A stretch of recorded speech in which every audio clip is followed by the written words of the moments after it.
Das. Joining me is senior writer for CNET, Seth Rosenblatt. Seth, thanks for being with us. Thank you. So there was an open letter written by a bunch of tech heavyweights that have banded together.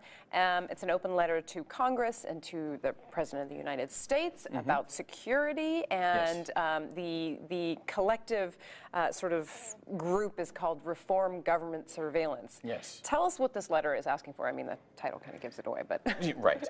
So to summarize, there's a bunch of bullet points in the letter, but to summarize, these companies are asking the government to be more fair, according to them, in how it requests data from these companies. Yeah. So they want more oversight, they want more safeguards, they want more transparency.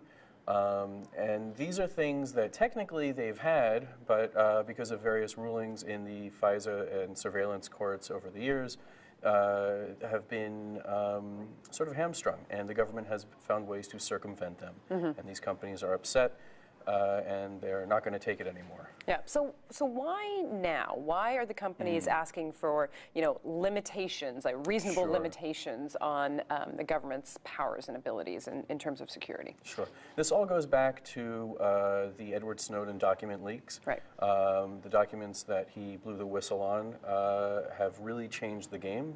Surveillance is something that is not just talked about people wearing tinfoil hats.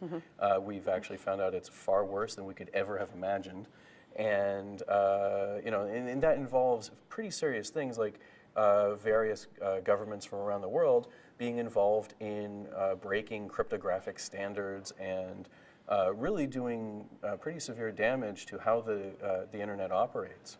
What do you think is going to happen next? I mean, we were chatting and you said this is sort of like a warning shot, right, in some regards? Yes, absolutely. This is definitely nothing more than a warning shot. In and of itself, there's no teeth, but what it does indicate is that these companies that really, often they get along in some ways, but they're always sort of arguing with each other and fighting with each other over we should maybe mention which companies, sorry to interrupt, but we've got Apple, Twitter, Microsoft, Facebook, Google, of course, LinkedIn. Yahoo, Google, LinkedIn, and AOL. So all the big players, really. All the big players are involved. They're all agreeing to this. And that's a big deal. What we're probably going to wind up seeing is nothing in the short term. Okay. But in the long term, I wouldn't be surprised if we saw far more lobbying in relation to surveillance on Capitol Hill. And this is also a sign to these companies' customers that they are attempting to take steps to protect you. It's not something that I would personally put a lot of faith in at the moment. Okay. And no response thus far from the government. However, the letter was just sort of... It was just released. Yeah. So. Okay. As far as customers are concerned, there's nothing really that they can do at this point, right? If they're using the services of any of those companies or the products that any of those companies have put out, they're really just... the companies are just letting the customers know, hey, we're doing this, and that's it. Absolutely. I mean, when the governments have figured out how to tap into the internet backbone, there's only so much that you can do. And unfortunately, these companies are the biggest players, and it's hard to find services that are not these companies. And I think you bring up a good point about privacy and these companies sort of asking customers to give up privacy, right? There's no small irony in the fact that these are companies that for years have really been pushing people to share more, if not actively anti-privacy companies.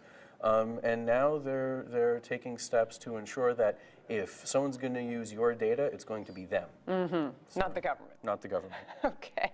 Well, Seth, we will trust that you will keep us informed on this issue. Thanks so much. Thank you. For Inside Scoop, I'm CNET. Thanks for watching.